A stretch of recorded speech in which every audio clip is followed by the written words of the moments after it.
अध्याय 13 विवेचन. ओम नमो भगवते वासुदेवाय. नारायणं नमस्कृत्य नरं चैव नरोत्तमं देवी सरस्वती व्यास ततो जयमुदीरयेत्.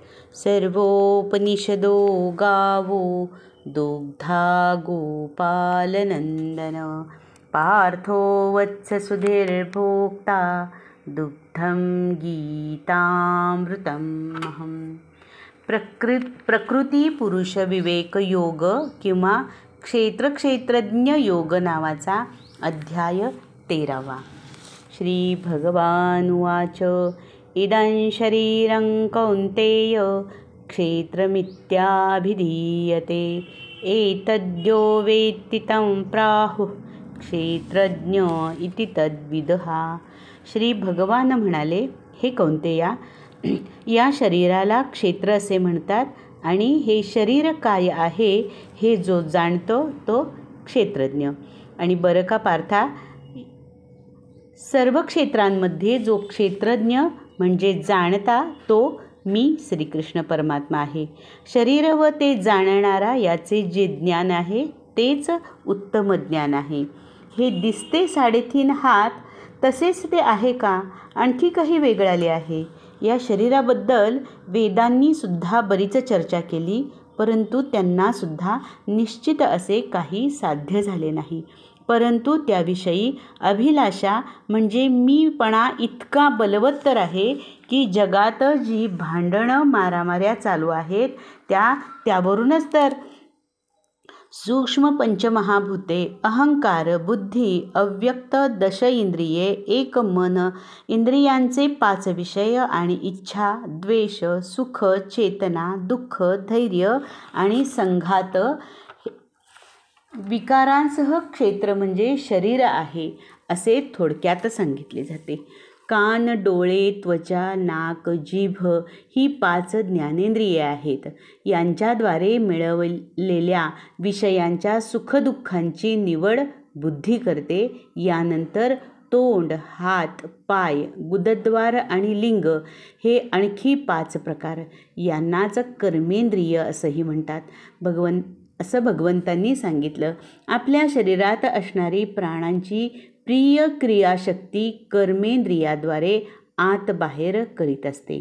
आणि आता या 10 इंद्रियांनंतर मन, हे मन बुद्धी व इंद्रिये या दोन्हींच्या मध्ये रजोगुणाच्या फांदीवर हिलकावे खात असते, जे कोणत्याही प्रवृत्तीचे मूळ असून इच्छा वाढवते, आशा प्रबळ करते, भय आनंद उत्पन्न करते.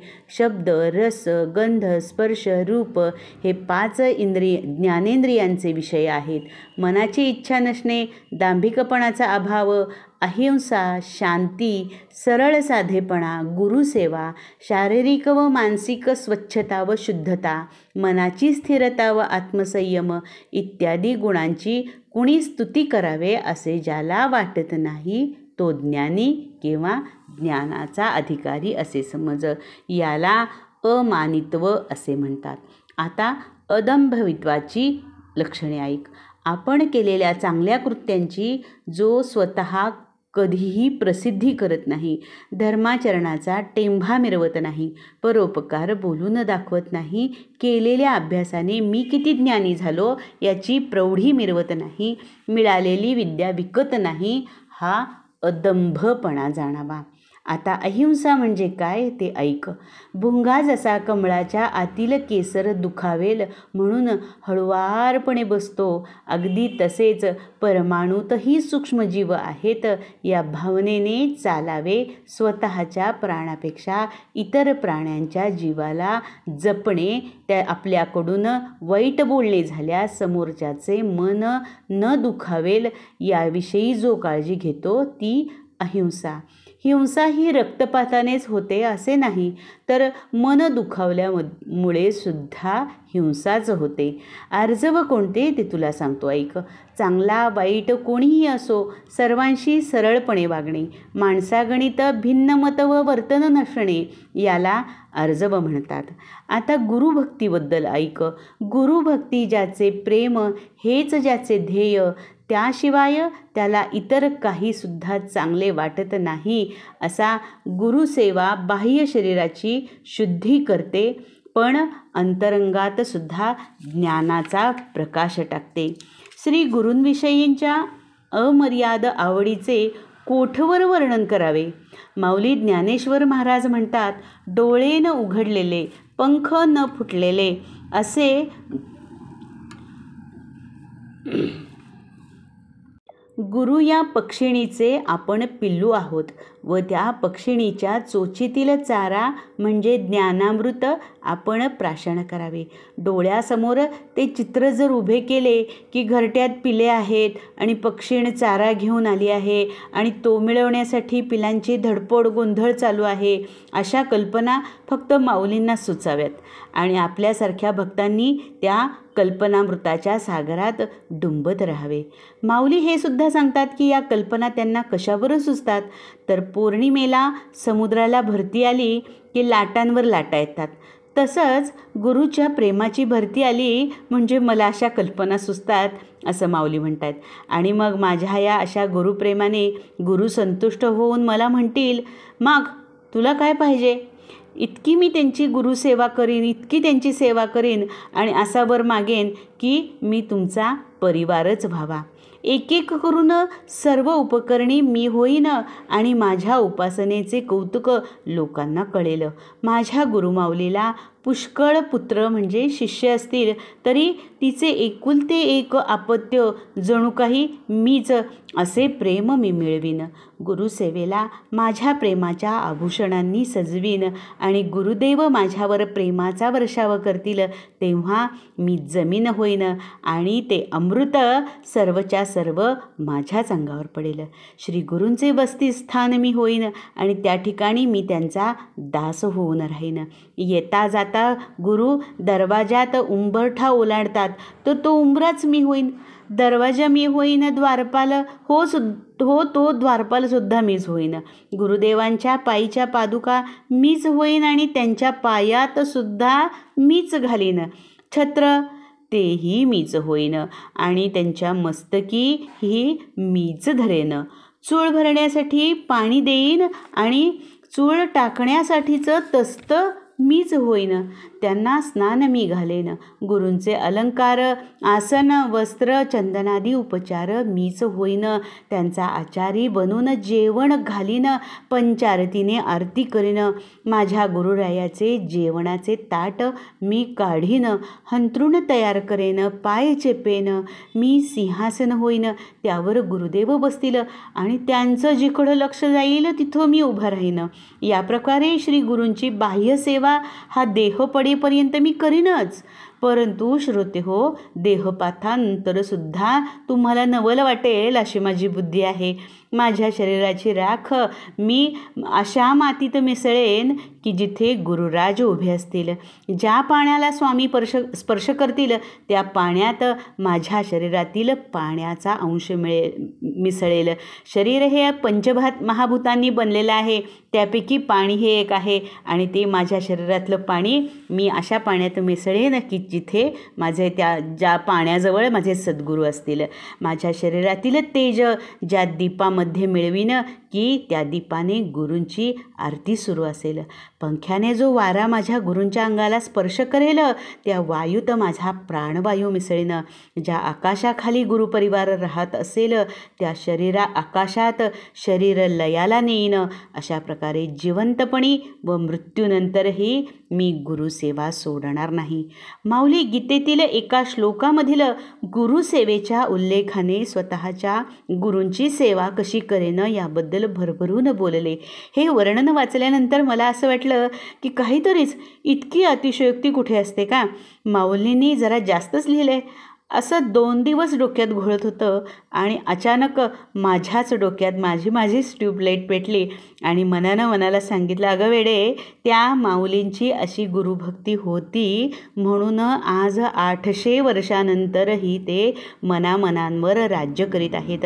त्यांच्या उपदेशाच्या प्रेमामृताने हजारो लाखो तरुण गेले आणि जात आहेत. आता स्थैर्य म्हणजे काय ते ऐक.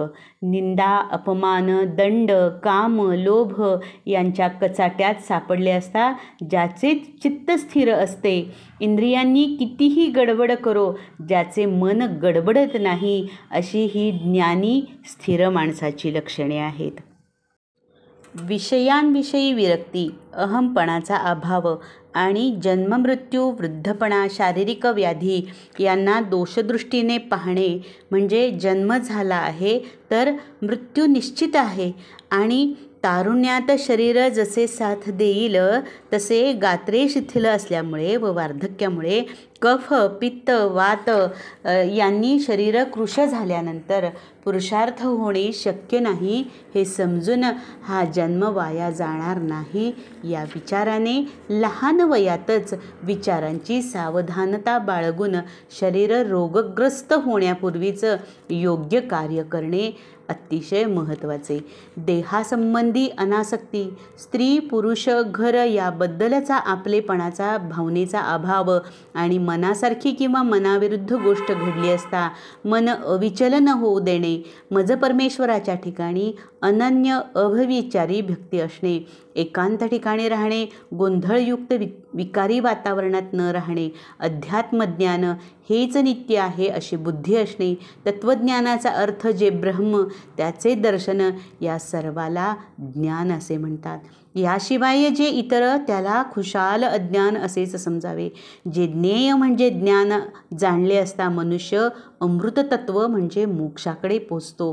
हे सतही नाही आणि असतही नाही, देशकालाहून ही जी वेगळी न होता स्थूलाकडूनच सूक्ष्माकडे म्हणजे देहाकडून अंतःकरणाकडे होते त्याला विश्वबाहू ब्रह्म असे म्हणतात. कारण ते सर्वांचा आधारभूत असून त्याच्याच सत्तेने सर्व क्रिया चालतात.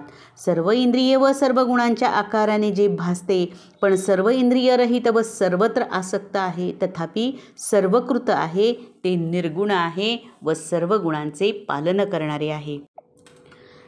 जसा सोने हेच सोन्याचा तुकडा म्हणून असते त्याप्रमाणे ब्रह्म या सर्वांच्या अंगी आहे, परंतु ते सोने तुकडेपणामध्ये असते तेव्हा तो सोन्याचा तुकडा आहे असे वाटते. पण वास्तविकपणे सर्व सोने हे सोन्यासारखेच आहे. अंतिमतः सर्व ब्रह्म एकच आहे.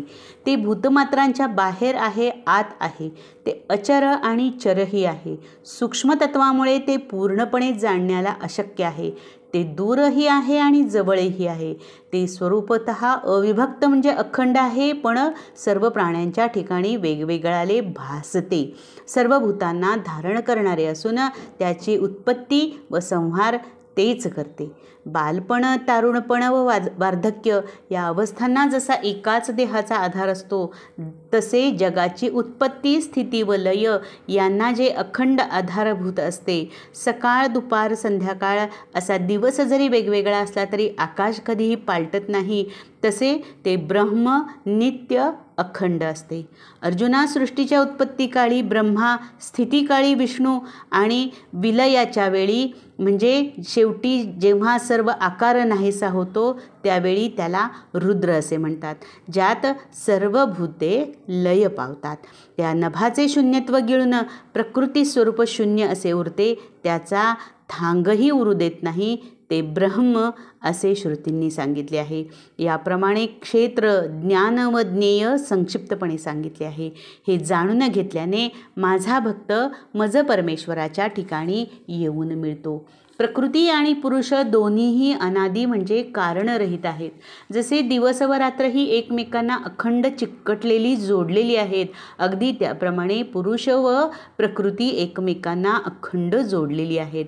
अर्थात प्रकृती म्हणजे क्षेत्र व क्षेत्र म्हणजे शरीर आणि पुरुष म्हणजे क्षेत्रज्ञ आणि क्षेत्रज्ञ म्हणजे जाणणारा आत्मा. अर्जुना, अस्तित्व म्हणजे पुरुष व त्या आधारावर चालणाऱ्या सर्व क्रिया म्हणजे प्रकृती. कार्यकारण मनाच्या प्रेरणेने इच्छित वस्तू मिळवण्याकरता इंद्रियाकडून होणारी क्रिया. कर्तृत्व या सर्वास प्रकृती कारण आहे आणि सुखदुःखाच्या भोगाला पुरुष कारणीभूत आहे असे म्हणतात. स्वातंत्र्य नष्ट झालेला राजा, रोगट सिंह, लाकडात सुप्त असलेला अग्नी जसे असून नसल्यासारखेच, त्याप्रमाणे प्रकृतीच्या म्हणजे मनाच्या अधीन झालेला पुरुष तोही हीनच जाणावा. या देहाच्या ठिकाणी असलेल्या ज्ञानाला म्हणजे परपुरुषाला उपद्रष्टा, अनुमंता, भर्ता, भोक्ता, महेश्वर असे म्हणत असून परमात्माही तोच आहे. म्हणून पुरुष व गुणांसह वर्तमान प्रकृती जो जाणतो तो कसा का वागेना, त्याला पुन्हा जन्म नाही आणि एकदा का प्रकृती पुरुष जाणले की वागणे निश्चितच चांगले असणार. परंतु जे जाणण्यास असमर्थ आहेत ते संतांच्या वाक्यावर विश्वास ठेवून माझी उपासना करतात, तेही जन्ममृत्यू तरून जातात बरं. म्हणजेच त्यांना सुद्धा मोक्षाची प्राप्ती होते. सर्व ठिकाणी परमात्माच भरून राहिला आहे हे जो जाणतो तो स्वतःचा घात करून घेत नाही. वेगवेगळे दिसणारे सर्व प्राणी एकाच आत्मवस्तूच्या ठिकाणी आहेत आणि हा सर्व विस्तार त्या परमात्म्याचाच आहे हे ज्याला समजले त्याला सुद्धा मोक्षाची, ब्रह्माची प्राप्ती होते. या ठिकाणी भगवद्गीतेतील क्षेत्रज्ञ योग नावाचा 13वा अध्याय समाप्त होत आहे. ओम श्री कृष्णार्पणमस्तु.